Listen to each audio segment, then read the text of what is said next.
What's going on, everybody? John Anthony, Chair Shot Sports, a Sport Coin affiliate, and as always, powered by Zoa Energy.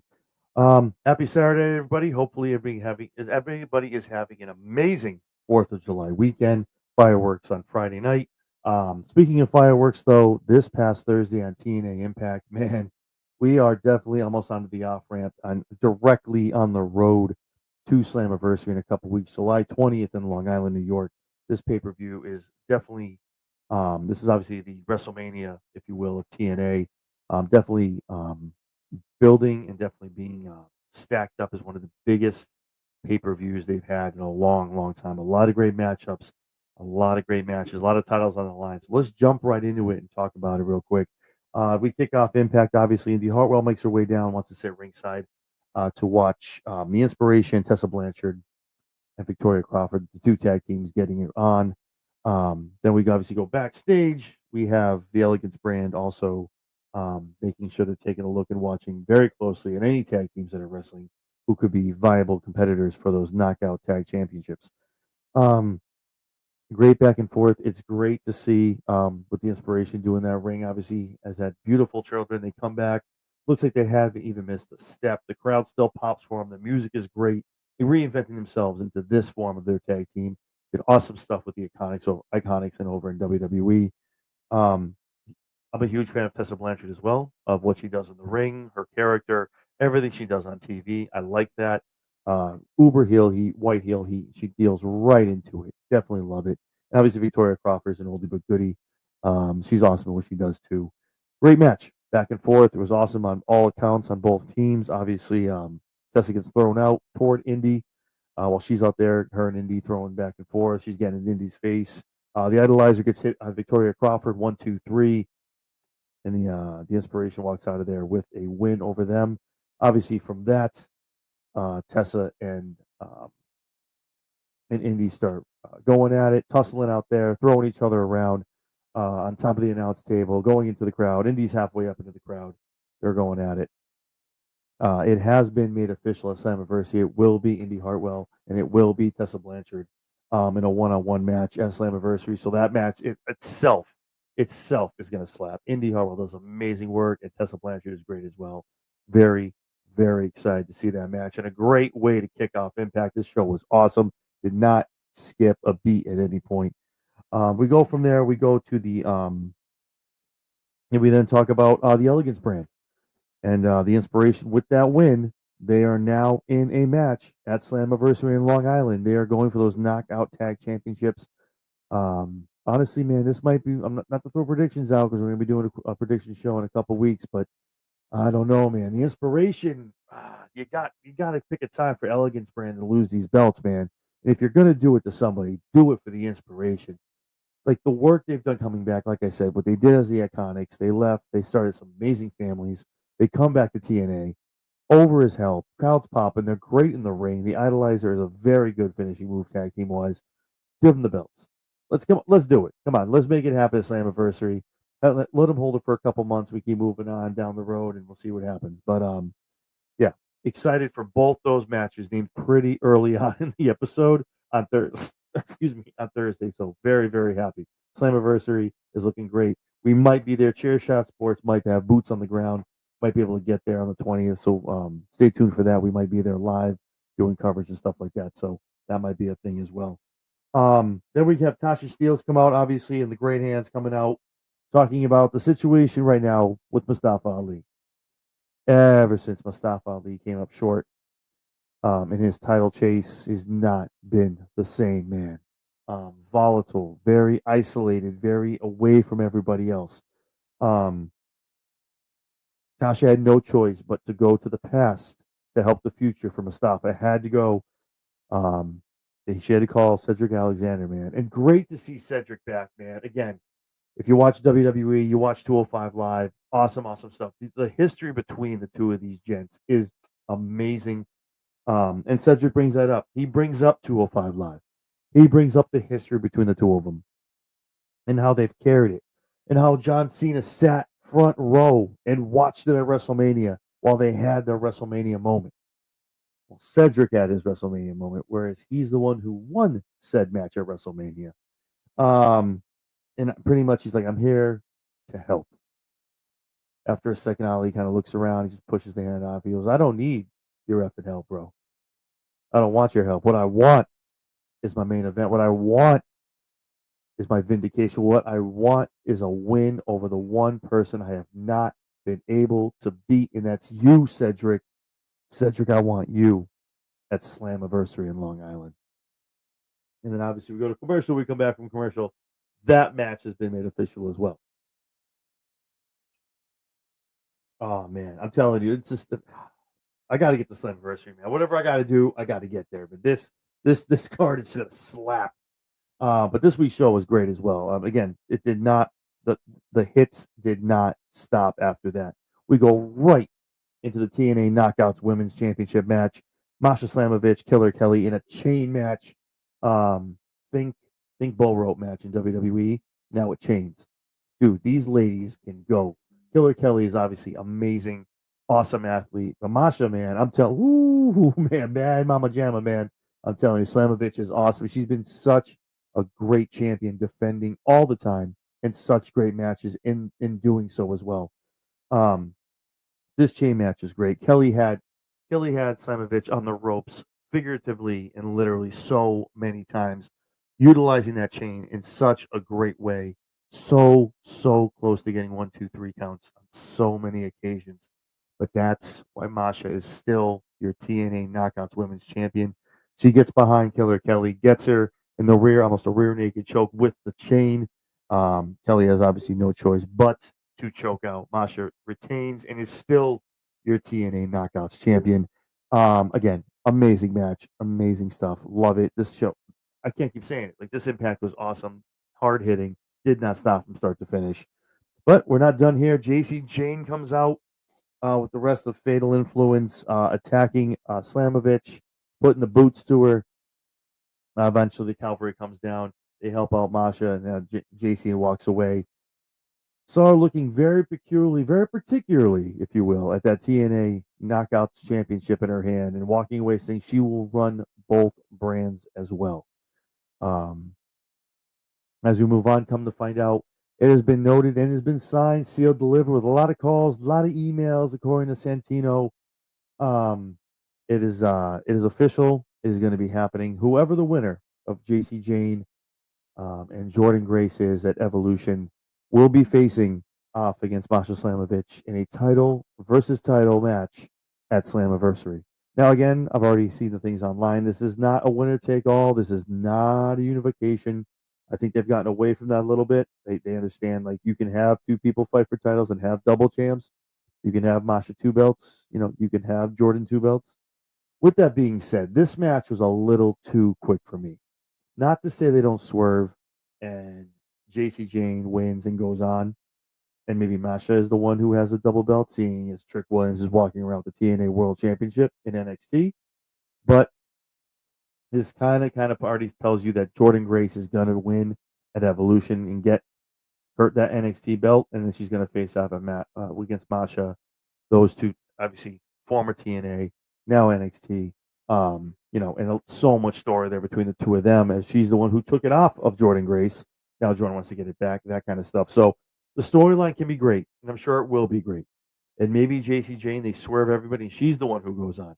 But having it the week after, and Jordan Grace is fighting for the championship, little too telling for me, but we'll see how it happens. We'll see how they get it done. Maybe it all depends on the end. Maybe it all depends on the finish of the match. If anyone interferes, anything like that. But I'm here for it. JC Jane, I know a lot of people call her a transitional champion. I think she's doing a lot of great work, and the fact she's working in spite of that. She does see she reads that on the line. She hears the hate. You're just there holding that until Jordan's ready, or insert name here. So I do like how she's feeding into that. Definitely doing a great job as being an NXT Women's Champion down there. Obviously rocking with Fatal Influence as well. So shout out to JC Jane, man. You're doing a great job. Keep it up. And whether you do lose at Evolution or not, man, at least you lose it to Jordan Grace. I mean, not for nothing. We all thought Jordan was going to be called up already at this point. There was speculation of her popping up on the Blue brand. But she's still down there. Maybe this is where they pull the trigger. They give her the NXT belt. She goes to TNA. Masha wins the belts. And then Jordan's able to kind of go and ascend up to the main roster, and they have someone go and take it away from Masha, all that stuff. So A lot of avenues, a lot of storylines. All I know is it's gonna be damn good watching it go down. Then we go into Eric Young. Eric Young, I mean, obviously a very dark individual, very closeted individual. Keeps a lot of feelings into himself. Doesn't really let a lot of people know what he's going to be getting done. Plays it close to the chest.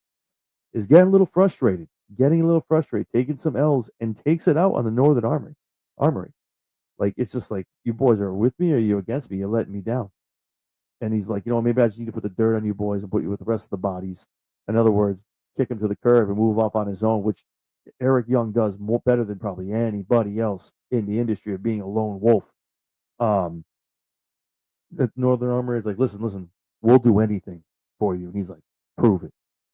So that's gonna be interesting to see how that goes down. What they end up getting done on next week, or even at Slammiversary going into that. So I'm interested to see what they get done to prove themselves, prove their worth, and prove their merit to one Eric Young. And again, be back. Get a little commercial. Get a minute. Go grab a beer real quick. Hit the bathroom. You got to come back.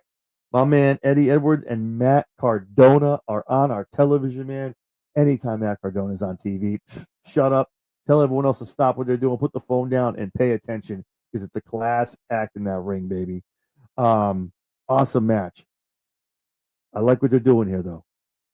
I love the system. Huge fan of the system. I love them. Love Moose. Love all of them. But Myers coming down to talk to Eddie, and then Cardona's able to get his former partner, mind you, and now he's able to get the roll up on Eddie Edwards for the 1, 2, 3, and that's just you just see the dissension seeping into the system. It happens a lot. They do a lot of this like every 2, 3 months.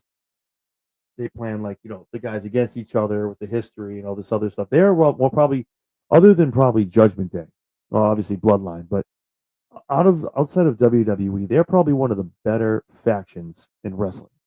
Obviously, you have the Death Riders over in AEW, but for what they are, man, how's the longevity, as much gold that Death Riders have been great. They held the trios. John Moxley's your AEW champion. At one point, System had all the gold, just like the Judgment Day, Bloodline. So they're up there. That'd be a nice discussion we should probably have at some point. Like, talk about in the comments as well. Let me know where you would put the 4 of those, or the 5, I should say. Is there 5 of those? So we have Judgment Day, Bloodline, the System, Death Riders. I guess you can put Callis family, maybe if you want. I feel like there's gonna be number 5 because nobody likes Don Callis, so maybe that's the case. But they're definitely a big faction out there. They're definitely getting it done, and I really love what they do together. So we talk about that. Whatever. We go into Matt Cardona is like he's when the lights go out, everyone's flashing around. Guess who's in the impact zone, baby? Guess who crossed the line? Dark State, baby. Oh my God. If I don't pop for a lot of stuff, this is one of them on tonight, man. I'm telling you, Dark State. You know what this means? Because do you know what this means if you're a WWE guy and you watch TNA and you like both? Let's say you like the smorgasbord, you like the buffet, you watch it all. Do you know what Dark State attacking Matt Cardona on TNA means? We could possibly get Matt Cardona back in NXT this week or next. So excited to have him back on WWE television. It's only a matter of time. It's not a matter of if, it's a matter of when, baby. Matt's going to be coming back home. I'm telling you, we all know, and you can tell me, you can say in the comments that a lot of people do it all the time. He's obviously doing a great job at what he does. He flies the indies, man. He's in TNA. He does other jobs. He's in GCW. He's doing all this stuff. But eventually, you want to go home. You want to be more with the wife. You want to be with Chelsea Green more up on the on the bus, traveling the roads. He's probably going to be on SmackDown. I mean, Chelsea Green, or maybe they both go over to Raw. That could be a thing too. A lot of opportunities. But Matt Cardona being at NXT in a week or two to combat or fight some of Dark State, or Matt getting with other people to help combat them. Yo, shut up and take my money. I am here for that all day, every day, 3 times on Sunday. So very, very excited to see that. Shout out to TNA production, man. This Leon Slater package, I was moved. I was moved by it, man. Obviously, you see a lot of this stuff, the childhood dream, and always wanted to be a wrestler. And obviously, a lot of people. Everyone has their own story. Everyone has their baggage. Everyone has their comeuppance of how they get there. But this was such a touching and inspiring story of what Leon has done and what he's endured in his life. And a lot of people do the same thing, but it doesn't always have a happy ending. It doesn't always have that gold trim around it, right? You have some successes, maybe more downfalls than success, whatever it may be. But what Slater is looking to do with Slammiversary and get that exhibition championship and just really grab the brass ring and ring the bell. And everyone in TNA is pulling for that man, and I'm just so happy to see him getting this opportunity. Big Moose fan just said it 3 breaths ago. But Leon walking out of there with that championship, man, at Slammiversary, at the biggest pay per view that TNA puts on, man, it's if you're not, yeah, I'm not crying, you're crying. Like if your heart's not racing, man, you gotta check your pulse because that's gonna be a hell of a match. See what you want about Moose having that championship, but Moose gets it done in the ring. He's a great wrestler as well. So I'm very very excited to see what they do at Slammiversary. Him and Slater, but the package was amazing, so well done. Yeah, Robert gave me some reminders and remnants of the Triple H comeback ones when Edge was coming back, those kind of things. Love that stuff. Uh, Jump right back into it. Nice feel good moment. No. We gotta get back in that ring. Start beating the hell out of each other. Steve Macklin makes his way down to the ring. Your international champion. Beautiful belt, man. I'm telling you. Hopefully, I have it on one side of me for one of these shows sooner than later. He's down there at ringside to watch Mance Warner and Jake something get it on. Obviously, a wrong-handed punch um, from Mance into the face of Steve, and that just sets everything ablaze. Everybody going nuts. It is rumored. I don't know. I have not, as of this recording. I think it's supposed to be a three-way dance for the international championship, has been confirmed. But it does end in DQ. No one wins. Neither three of these guys beat the hell out of each other. So if that match is a thing that is happening at Slammiversary, one, even more of a reason for me to get tickets. Two, that match might just steal the show. Those three gentlemen are hard hitting, ground and pound, just beat the hell out of somebody and then keep going for more. Whoever walks out of that, whether it's Macklin, there are rumors that Steve's contract is up soon. He is being looked at WWE to call him up. He's being compared to a new Steve Blackman. So we'll see what happens there. But if he does give that up and he goes, I mean, I feel like Mance might be the guy to get that. But Jake something really should get some title work here, man. The dude is doing yeoman's work on a weekly basis and just taking L's. Even when he gets wins, they're not the greatest. Dude, put the belt on that man. Jesus. You got Steph to land if you're Mance. You're fine. You don't need a title. You're fine. You just keep doing what you're doing. But that's gonna be a great match to watch as well once that's inked and announced for Slammiversary. Um, Zach Wentz, Nick Nemeth, awesome match. There's only so many. You go, I do these, and we talk about matches, and we're like, great match, hard hitting, high flying. Some of these matches are just so good. As all you can say is, great match. It's a great match, man. They did what they had to do. Um, Obviously, Ryan Nemeth comes down as he always does. Cannot just stay in the back. Has to interfere to help out Nick. Nick at that point gets the super kick, hits the danger zone, gets the 1-2-3 on Zach, and they walk out of there, leading into the what a wild fatal four-way tag ladder match at Slammiversary, man. I'm just the Nemeths, you have the Hollywood blondes, I like to call them Hollywood heels, if you will. Um, First class, the Hardys, and of course, you have Wentz and Company. So I just that match is going to be, dude. I think this might be first class's time to come out of here, man. Because I don't think anyone's going to pick them. This might be AJ Francis's time to grab that belt, man. Because we all know he doesn't like ladders. But no, this might be first class's time to shine. But we'll see what happens as we get closer around. We got a prediction show coming in about a week and a half. Gonna have a couple people on to talk about it and see how everyone feels about those matches as we run into it. And then we went into the debut episode of Kazarian's new show, The King's Speech. And obviously, in heel fashion, he's got to bring Trick out and just kind of applaud this man and put him on the pedestal. He's also out there with Mike Santana and with Joe Hendry. And obviously, just making fun and just having his way with those two in typical heel fashion. It's almost like Trick and him are just ganging up on Joe and Mike Santana. Um, Santana had great points, great points, man. Now that it's those three of those in the main event, First it was Hendry, and then it was Trey, and then they threw Santana in. That tells me something. That tells me something because it's like I feel like Trick doesn't get pinned here. Hendry eats the L from Santana, so Trick is protected. So Trick can go back to NXT.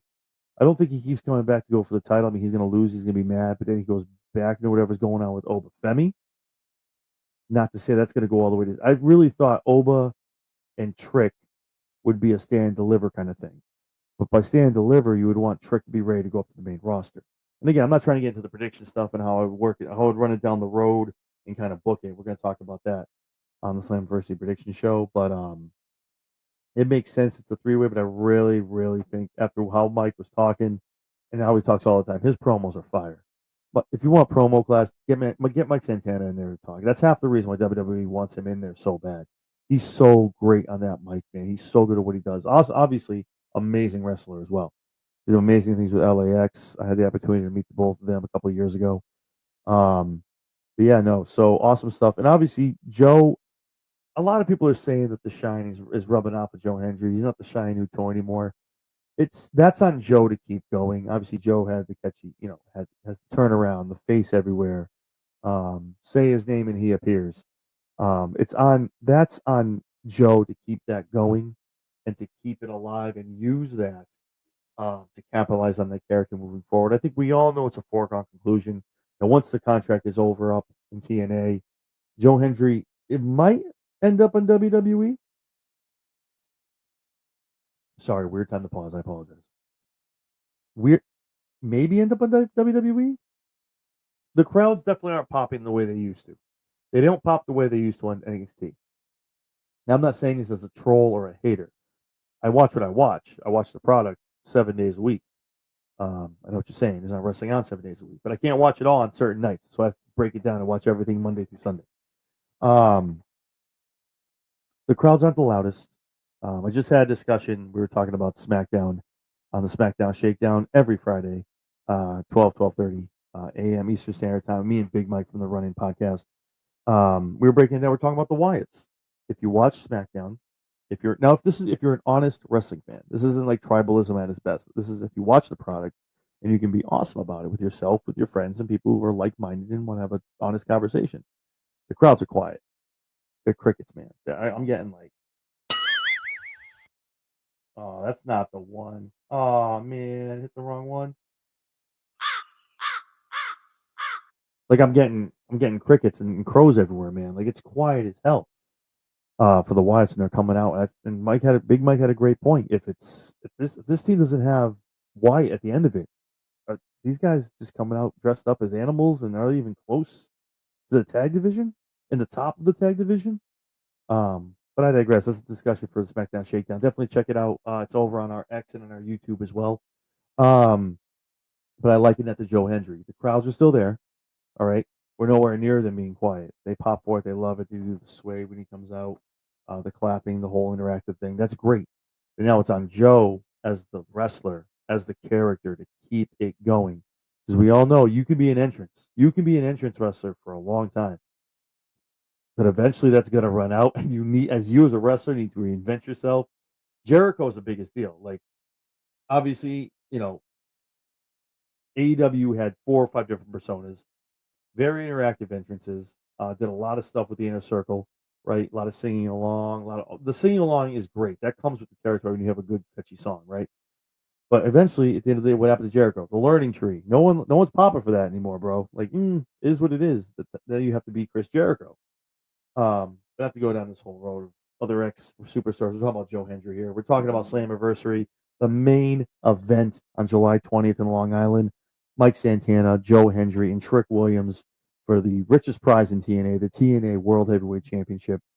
This match, I said the three-way dance for the international title might bring down the house. This main event could possibly bring down the house as well as a 1-1A kind of best match of the night. I'm telling you, it's going to be awesome. It's going to be great. And also, speaking of great, this week's episode of Impact was amazing. Yeah, I mean, it's only going to get better from here, man. I mean, the crowds are getting bigger. They're getting bigger venues. Bully Ray said it on Busted Open. He was talking about it. It's like it's tough because they're not being seen enough. So hopefully the deals are coming. Hopefully the TV deals imminent down the road, getting into the fall of 2025, maybe into 2026. Start getting this on a CWS kind of show. You know what I mean? On a sci-fi or something like that. We'll see what happens. But anyway, guys, again, awesome episode this week. Awesome stuff to talk about. Please hit me up in the comments. Let me know what your favorite part of this episode was. We'll do our best to respond after we're done. And talking about everything else going on in wrestling, man. If you watch TNA and you watch everything else, next weekend is a huge weekend. Just 7 days from today, from this Saturday, we have All In AEW. We have Saturday Main Event from WWE. We also have Great American Bash from NXT. And then following Sunday, we have Evolution, the groundbreaking pay per view. All women's pay per view makes its return in Atlanta. So hyped for that as well. And then, like I said, 7 days after that, we have Slammiversary over in Long Island, July 20th. So it's an action packed next 14 days on the creator front for all of us. So to catch all of our shows on Mondays, we have the Raw Rundown. Fridays, we have the SmackDown Shakedown. Obviously, Talkin TNA on Saturdays.